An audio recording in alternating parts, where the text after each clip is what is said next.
నమస్కారం అండి. మాటి మంత్రంలో నేను మీ మాధవి. ఏ బంధమైనా మన అహంకారంతో దూరం చేసుకోవడం సులభమే. మళ్ళీ మనం తిరిగి ఎంత ప్రేమ చూపించినా ఆ బంధాన్ని పొందడం మాత్రం కష్టమే. అడవికి పోయిన రాముడు రాజే, జూదంలో ఓడిన ధర్మరాజు రాజే. వ్యక్తిత్వం గొప్పదైతే జీవితంలో ఎన్ని కోల్పోయినా నువ్వు ఎప్పటికీ రాజువే. హింస అంటే శారీరకమైనదే కాదు, మాటలతో ఎదుటివారిని బాధపెట్టినా అది హింసే అవుతుంది. ఆశ దుఃఖానికి హేతువు అవుతుంది. ఆశ నుండి విముక్తి పొందితే దుఃఖం అంతమవుతుంది. శరీరానికి మరణం ఒక్కసారి మాత్రమే, కానీ మనసుకు తప్పు చేసిన ప్రతిసారి మరణమే. నీవు సంతోషంగా ఉండు, ఈ సంతోషాన్ని నలుగురితో పంచుకో. ఇదే అసలైన సిసలైన సంతోష రహస్యం. ఆనందంగా ఉండేవారు తమ దగ్గర ఉన్నదాని గురించి మాత్రమే ఆలోచిస్తే, ఆనందంగా ఉండలేని వారు తమ దగ్గర లేని వాటి గురించి మాత్రమే ఆలోచిస్తారు. ఒక మనిషి గురించి మరొక మనిషికి జీవితాంతం గుర్తుండిపోయేది రెండు విషయాలు: చేతితో చేసిన సహాయం, మాటలతో మనసుకు చేసిన గాయం. మనం చేసే మంచి పనులైనా చెడు పనులైనా నీడలా మనల్ని వెంటాడుతూనే ఉంటాయి. మనసు చెప్పినట్టు మనం వినడం కాదు, మనం చెప్పినట్టు మనసు వినేలా చేసుకోవాలి. వేలాది వ్యర్థమైన మాటల కన్నా శాంతిని, కాంతిని ప్రసాదించే మంచి మాట ఒక్కటి చాలు. ప్రతిదాని గురించి తీవ్రంగా ఆలోచించి సాధించేది ఏమీ లేదు. ఆయాసపడటం తప్ప. శాంతంగా ఉండటం, ఆలోచించటం మొదలుపెట్టండి. జీవితం ఒక ప్రవాహం లాంటిది. దాని దారిని ఎవ్వరూ నియంత్రించలేరు. అతి స్వేచ్ఛగా ప్రవహించగలిగితే మరియు జీవించగలిగితే ప్రతి క్షణం అసలైన సంతోషం కలుగుతుంది. ఇతరులను బాధపెట్టేవారు ఖచ్చితంగా బాధపడతారు. దాని నుండి ఎట్టి పరిస్థితుల్లోనూ తప్పించుకోలేరు. ప్రతి సమస్యకు ఒక పరిష్కారం, ప్రతి నీడకు ఒక వెలుగు, ప్రతి బాధలో ఒక ఓదార్పు భగవంతుని దగ్గర ఎప్పుడూ ఏదో ఒకటి ఉండే ఉంటుంది. విశ్వాసం కోల్పోరాదు.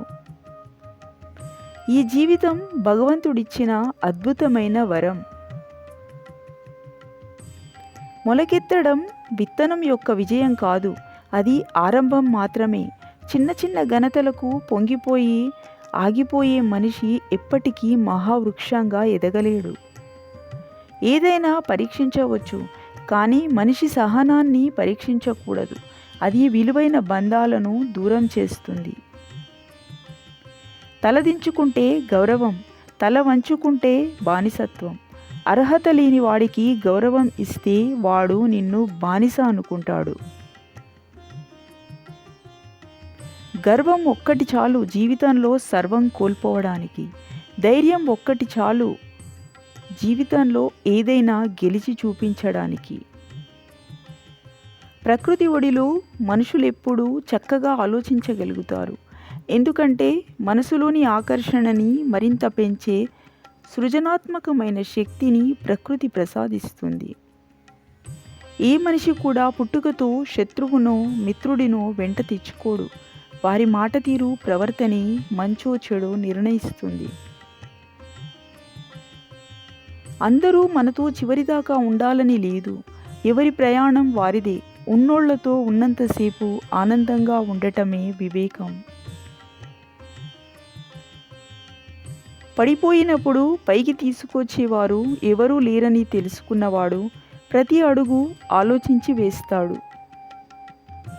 తనపై తనకు నమ్మకం ఉన్నవాడు ఒంటరిగా నిలబడతాడు. నమ్మకం లేనివాడే గుంపులో నిలబడతాడు. ప్రతి ఆవేశం వెనుక చెప్పలేనంత ప్రేమ ఉంటుంది. ప్రతి కోపం వెనుక చెప్పుకోలేనంత బాధ ఉంటుంది. నిన్ను విడిచి వెళ్ళిన వాళ్ళు ఏ కారణం చేతనైనా తిరిగి రావచ్చు, కానీ వారు నిన్ను ఎలా వదిలి వెళ్ళారనేది మాత్రం మర్చిపోవద్దు. ఎవడు విలువ ఇవ్వలేదు అని నీ విలువ తగ్గదు. నీ జీవితం నీకు విలువైనదే. విలువలు లేని, విలువలు ఇవ్వని మనుషులకు దూరంగా ఉంటే నీ విలువ ఏంటో అప్పుడు తెలుస్తుంది. నువ్వు అర్థం కావట్లేదు అంటే వాళ్లకు నీవు అవసరం లేదని అర్థం. నీ మాటలు అర్థం కావడం లేదంటే నిన్ను పరిగణలోకి తీసుకోలేదని అర్థం.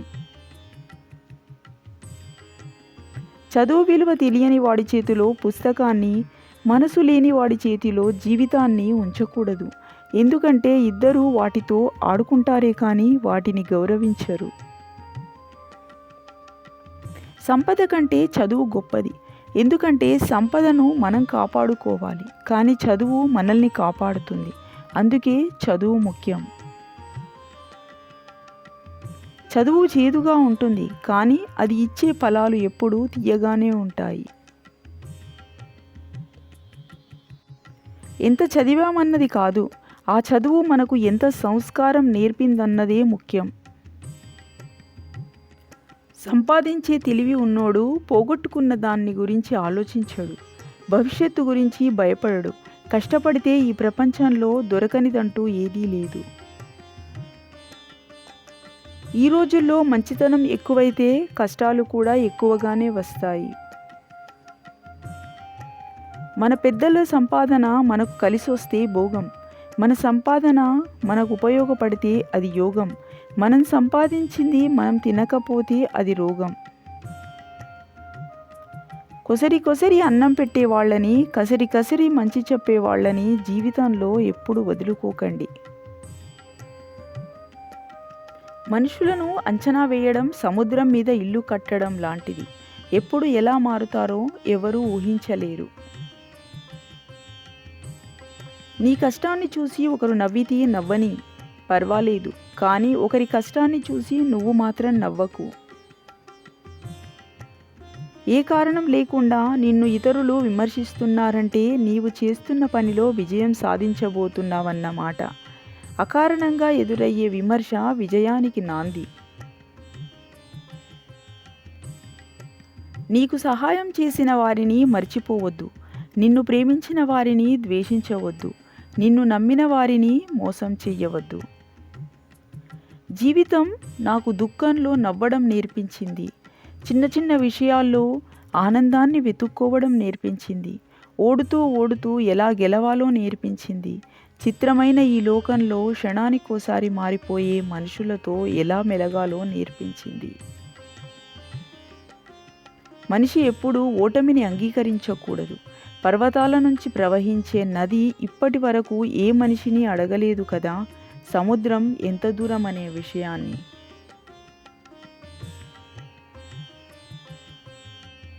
మట్టిలో ఎన్ని మలిన పదార్థాలున్నా ఆ మట్టితో విగ్రహాలు చేసినప్పుడు వాటిని పూజిస్తారు. అప్పుడు మట్టిని చూడరు, మీ ఇష్టదైవాన్ని చూస్తారు. అలాగే ప్రతి మనిషిలో మంచిని మాత్రమే చూడండి. అందమైన శరీరం ఉన్న ప్రతి ఒక్కరూ ఆనందంగా ఉండలేరు, కానీ అందమైన మనసు ఉన్న ప్రతి ఒక్కరూ ఆనందంగా ఉండగలరు. ఆ గొప్పతనం దేవుడిది కాదు, మనసుని అందంగా మలుచుకున్న మనిషిది. ఒకరిని తొక్కి ఎదగటం గొప్ప కాదు. ఏ తప్పు చేయని వారిని బాధపెట్టి సంతోషించటం గొప్ప కాదు. ఒకరి పతనం నువ్వు చూడాలనుకుంటే నీ పతనం పైవాడు చూస్తాడు. ఒకరిని అనవసరంగా బాధ పెడితే అదే బాధ అంతకు రెట్టింపు బాధ మనం ముందు అనుభవించాల్సి వస్తుంది. గమ్యం అనేది ఒక అవకాశం కాదు, అది ఎన్నుకోవలసిన లక్ష్యం. అది ఎదురు చూడాల్సిన వస్తువు కాదు, మన కృషితో చేరాల్సిందే. మనకు అసలు శత్రువులు ఉండకూడదు. ఉంటే మనల్ని ఎదిరించేలా అస్సలు ఉండకూడదు. ఎదిరిస్తే వాడికి భవిష్యత్తు అస్సలుండకూడదు. ఆశ మనిషిని బ్రతికిస్తుంది. ఇష్టం మనిషిని ఏదైనా చేయిస్తుంది. అవసరం అన్నీ నేర్పిస్తుంది. మీ విలువైన సమయాన్ని కేటాయించి ఈ వీడియోను చూసినందుకు ధన్యవాదాలు. మరియు ఇందులోని ఏ మంచి మాట మీకు నచ్చిందో కామెంట్ బాక్స్లో తెలియజేయగలరు.